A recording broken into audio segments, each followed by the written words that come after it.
All right, let's just jump right into this. We're literally standing on the edge of the biggest tournament reset in a generation. Think about it. Since 1998, we've known exactly how the World Cup works, right? 32 teams, a neat and tidy bracket, a super familiar rhythm. But in 2026, across the US, Mexico, and Canada, FIFA is completely ripping up that playbook. We're talking about a massive 48-team mega tournament that's going to fundamentally change how fans watch, how coaches strategize, and how champions are crowned. So welcome to this explainer. I am beyond excited to guide you through exactly how this massive new format works, the wild new tactics it creates, and oh yeah, the unprecedented cultural spectacles waiting for us at the finish line. So here's our roadmap for today. First, we'll look at the 48-12-32 rule. Second, the third place twist. Third, the 8-match grind. Fourth, the continental spectacle. And finally, number 5, a historic halftime. Okay, section 1, the 48-12-32 rule. A new era of football math. Just take a look at the sheer staggering jump in volume here. From 1998 all the way to 2022, the formula was simple. 32 teams playing 64 matches. It was symmetrical, it was predictable. But in 2026, we expand to 48 teams and a whopping 104 matches. That is 40 extra games. I mean, this isn't just a minor tweak, it's a total structural overhaul. Sure, it gives a lot more nations a chance to step onto the global stage, which is awesome, but it also creates this massive logistical and, frankly, viewing marathon for all of us. So how do we make sense of all this math without getting a headache? Well, just remember this really simple trick, 48 to 12 to 32.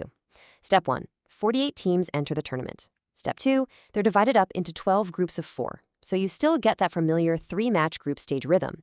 And step 3, 32 teams survive to reach the knockout rounds. Now, the top 2 teams from every single group advance automatically, which gives us 24 teams. But wait, we need 32 to make a knockout bracket work, right? So where do those other 8 teams come from? Well, that brings us to our next crucial point. Section 2, the third place table twist, surviving the group stage. Now, under the old 32-team format, the rule was brutal, right? Finish third in your group, pack your bags, go home. But with 32 spots to fill in the knockouts now, that's completely changed.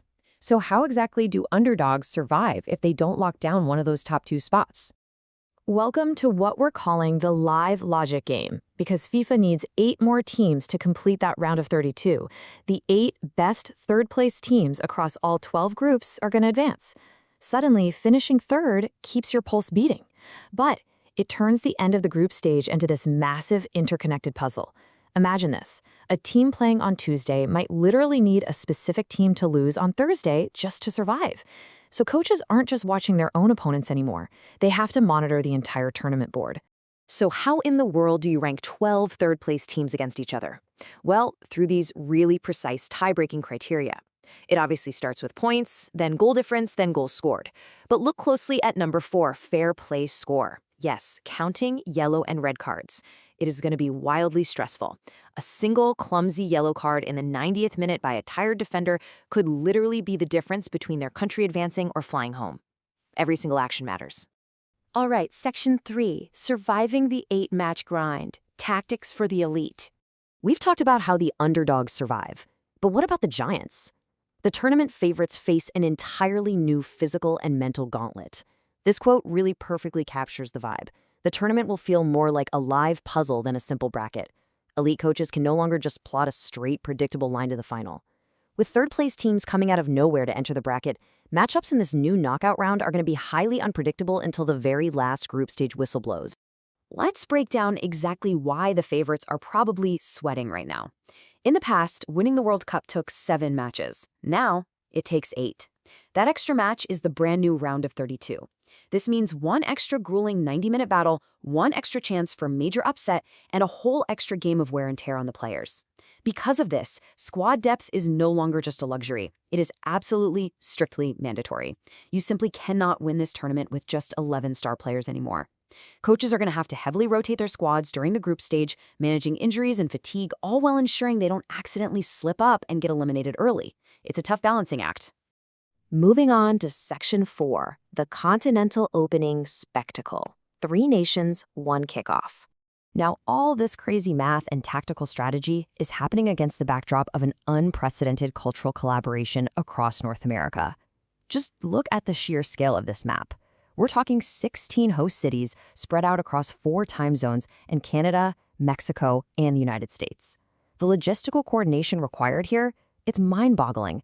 We are talking about massive security deployments, like Mexico's Plan Kukulkan, which involves 100,000 personnel. We're talking about fans having to navigate 3 entirely different sets of national entry requirements, from U.S. visas to Canadian electronic travel authorizations. It is a truly monumental undertaking to make all of this feel like one cohesive event. And FIFA is leaning right into that shared identity by doing something they have literally never done before: 3 interconnected opening ceremonies. On June 11th, Mexico City kicks the whole thing off at the iconic Estadio Azteca, headlined by Shakira and Burna Boy. Then the very next day, the party splits. Toronto will showcase its cultural mosaic with Michael Bublé and Alanis Morissette, while Los Angeles brings massive pop and hip-hop firepower with Katy Perry and Future. So you have 3 distinct national identities, all tied together by a common theme of football unity, happening within a 24-hour window. Pretty incredible, right? Which brings us to Section 5, a historic halftime revolution. Super Bowl spectacle meets soccer. If the beginning of the tournament is breaking new ground, the ending is fundamentally rewriting football history. For the very first time in FIFA history, the final match on July 19th will feature a full-blown Super Bowl-style halftime show. Now, football traditionalists might be a little shocked by this, but it's a massive shift in how the championship match is packaged and presented to the globe. It's really no longer just a soccer game, it's being positioned as the ultimate global entertainment event. And the lineup they've secured for this New Jersey finale absolutely proves it. We are talking about a massive stage co-headlined by Madonna, Shakira, and BTS. Oh, and this mega performance is being curated by Coldplay's Chris Martin and produced by Global Citizen.